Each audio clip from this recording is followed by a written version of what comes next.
Kita saat ini pengen tahu tuh nikmatnya kopi secangkir itu dengan kisah atau jasa dari para petani kopinya itu ceritanya kurang lebihnya seperti apa gitu kan. Margin keuntungan berapa sih yang didapat petani untuk setiap mereka melakukan perawatan gitu. Kalau kami sih pengennya ada kestabilan harga itu saja, Kestabilan Mas. harga ya.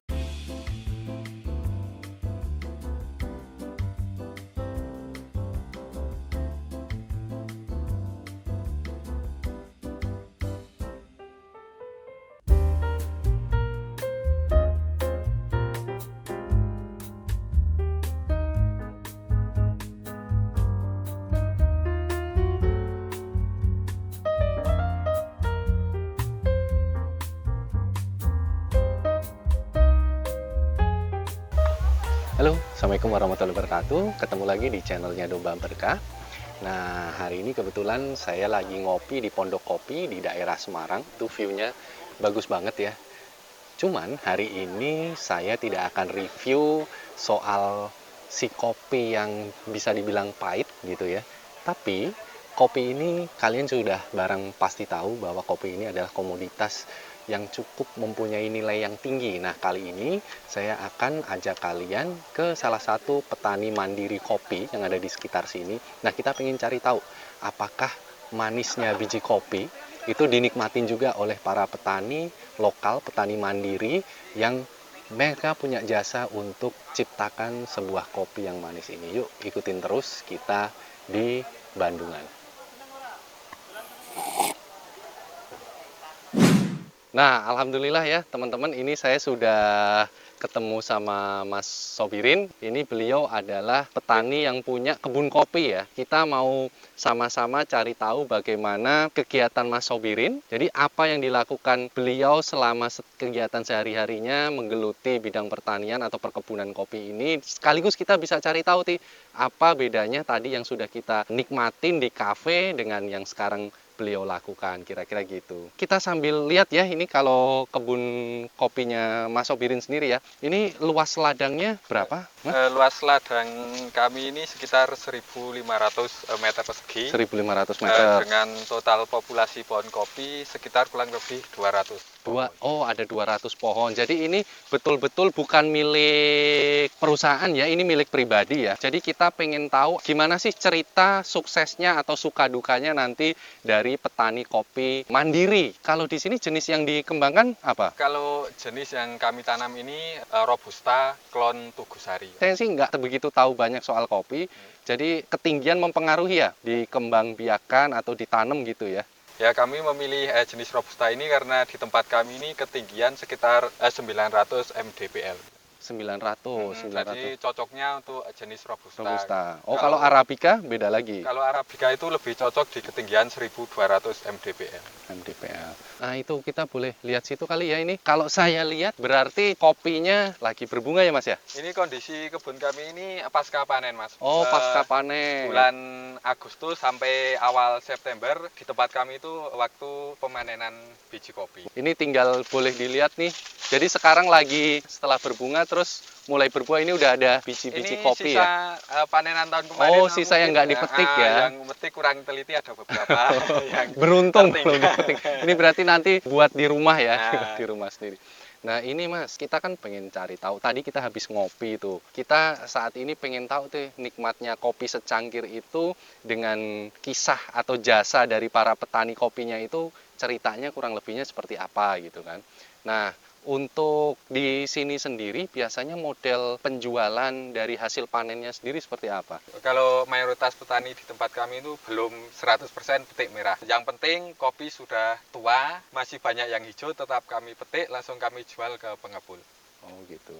Ya berarti jadi saat ini petani yang ada di sini istilahnya petani mandiri itu untuk proses penjualan sendiri masih terpengaruh oleh pengepul ya. Jadi belum ada kemampuan untuk melakukan proses pengolahan. Jadi semuanya murni hasil panen mentah itu langsung diberikan ke pengepul gitu. Mayoritas langsung ke pengepul, Langsung ada pengepul. sebagian yang dikeringkan sendiri, dijual green bean, tapi yang tidak mau ribet langsung berikan ke pengepul. Gitu.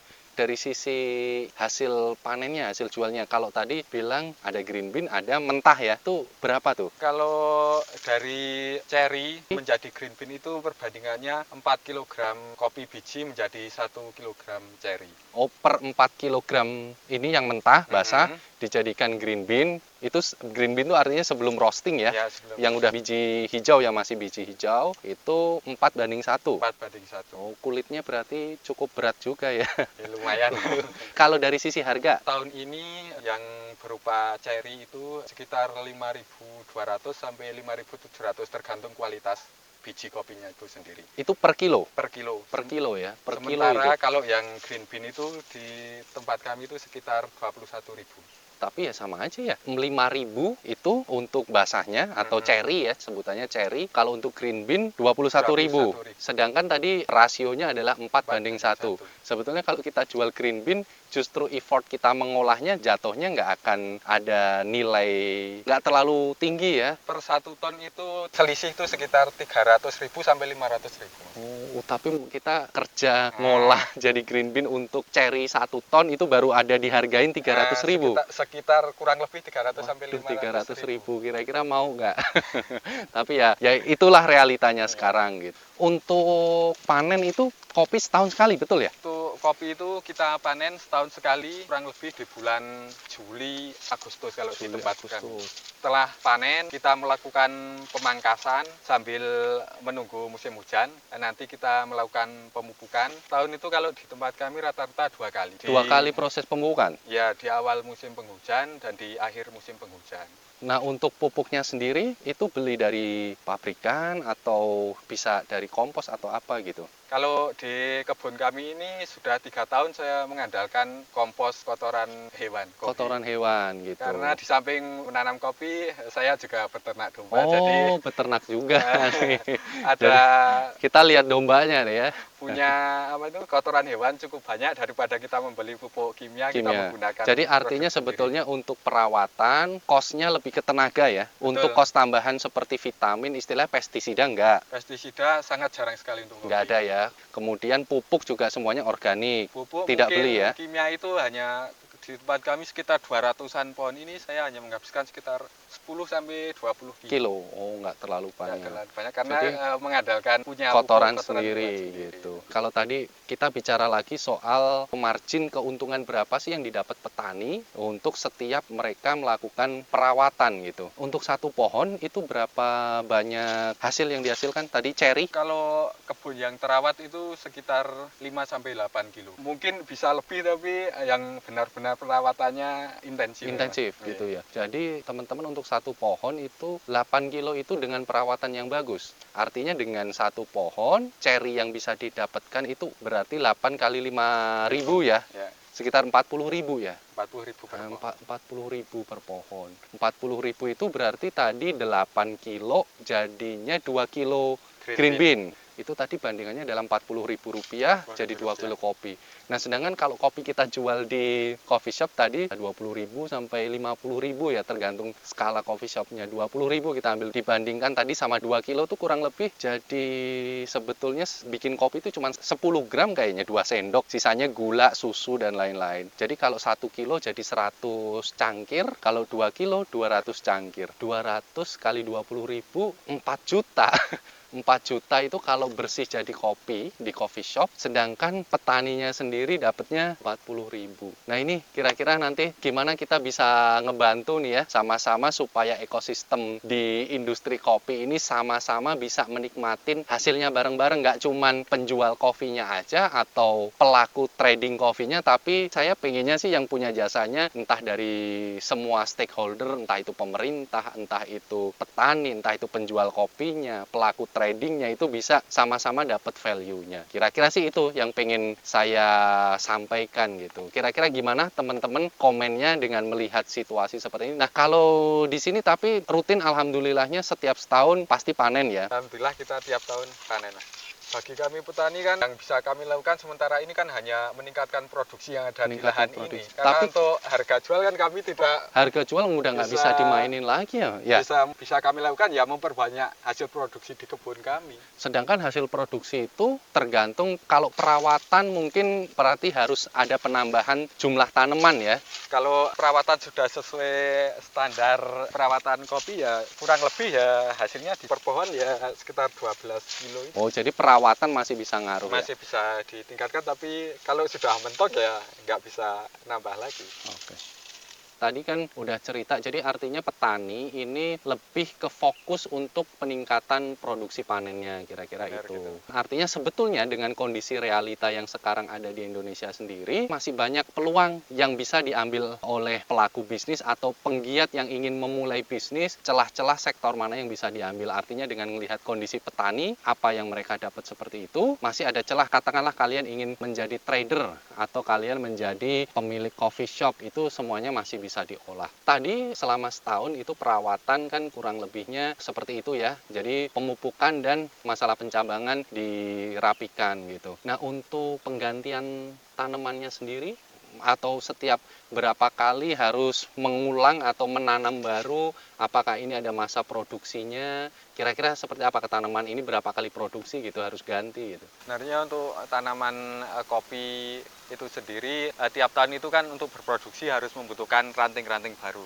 Jadi bagi kami petani itu yang penting setiap tahun itu harus menyiapkan ranting baru untuk produksi tahun-tahun berikutnya. Jangan sampai kehabisan ranting. Kalau rantingnya itu sampai kehabisan, tahun berikutnya bisa gagal panen gitu. Kalau ranting yang lama yang sudah dipanen masih bisa menghasilkan ceri-ceri tadi? Biasanya kalau jenis kami ini Tugusari ini ranting produktif itu 3 tahun, puncak buah tahun keempat kita potong, tapi kita sudah mempersiapkan ranting yang baru. Jadi 4 sebetulnya kalau dari sisi pohonnya sendiri tidak ada yang harus diganti ya, lebih ke rantingnya ya. Kalau kondisi pohon masih sehat sampai umur 20-30 tahun masih produktif. Masih produktif. Tanaman kami ini kan batang bawahnya ini sudah berumur sekitar 20-30 tahun. Oh, ini ya? Ya, yang ini besar-besar batangnya ini, itu. Sambung atas yang paling awal itu baru berumur 6 tahun. Jadi itu proses regenerasi tanamannya dan hasil produksinya. Selain bertani kan Mas Sopirin juga melakukan bisnis atau usaha yang lain di industri peternakan ya. Nah, artinya kombinasi ini sekaligus untuk memanfaatkan efisiensi dua jenis usaha ini tadi. Ini saya senang sekali orang disebutannya peternak dan petani jadi satu nih, kolaborasi. Nah, ini Mas Sopirin nih ya. Contohnya itu apa yang selama ini sudah dilakukan, ada dukanya seperti apa, kesenangannya seperti apa, itu bisa cerita. Sebenarnya kami melakukan istilahnya integrasi pertanian itu dengan peternakan kan. Kalau kopi itu kan setahun hanya panen satu kali. Kalau kami tidak pintar-pintar mengatur uang hasil panen untuk kebutuhan hidup, bulan-bulan setelah panen itu kan kita tidak punya uang. Nah, kalau kita sambil bertani atau berternak itu kan hasil bertani yang sayuran dan berternak itu untuk bisa kebutuhan hidup di bulan-bulan sebelum waktu panen. Dan ketika kita sambil beternak, hasil dari kotoran ternak itu kan bisa untuk memupuk kebun kopi kita. Kita berangkat ke kebun kopi sambil membawa kotoran. Jadi sana bersih ya. Nah, kandang bersih. Sini bisa dapat nutrisi dan juga kan efisien kita menggunakan sepeda itu kan butuh bensin. Nah, uang bensin. Uang bensin itu kan bisa ditanggung dari hasil ternak dan hasil kebun gitu. Itu. Sementara rumputnya kita bawa pulang untuk makan domba, kotoran domba kita buat mupuk tanaman kopi kita. Kalau dari sisi ininya Mas, punya harapan apa sih dengan kondisi yang selama ini dijalanin? Khususnya saya mau bicaranya untuk industri kopi sendiri gitu. Kalau kami sih pengennya ada kestabilan harga. Kestabilan harga ya. Jadi paling penting ya, karena memang effort. Ini saya juga merasakan, sebenarnya kemarin sudah kita sempat jalan-jalan main ketemu petani sayur juga. Itu kondisinya hampir mirip ya. Jadi kalau kita lihat gapnya antara produk akhir sama produk awalnya itu masih sangat jauh. Harusnya kan ini satu produk yang sama. Harusnya yang menikmati itu manisnya si biji kopi ini harusnya semua stakeholder nih. Kalau kami kan kalau ada standar harga itu kan kami bisa mengira-ira. Oh, kami punya jumlah pohon segini, kira-kira produksi segini, biayanya segini. Kalau ada standar harganya kan bisa ada perhitungan lah. Jadinya kami bertani itu semangat. Ya, jadi itu jadi penyemangat para petani mandiri gitu. Mas Sopirin ada yang pengen disampaikan ke teman-teman ini, pemirsa atau teman-teman saudara-saudara, para peternak, petani juga yang lihat liputan ini, semoga bisa jadi bahan edukasi. Nah mungkin dari Mas Sopirin ada pesan-pesan? Tetap semangat untuk para petani dimanapun berada, dan juga kepada para konsumen untuk tetap mencintai atau menikmati kopi-kopi dalam negeri. Dengan begitu membantu kami ini para pelaku usaha Usaha. kopi kecil. Nah itu pesan paling penting ya, nikmati, cintai produk dalam negeri, produk lokal ya. Buat teman-teman, ayo giatkan, bantu, sama-sama bantu, kita hidup di Indonesia, kita sama-sama tumbuh bersama dan sukses bersama di tanah kita sendiri.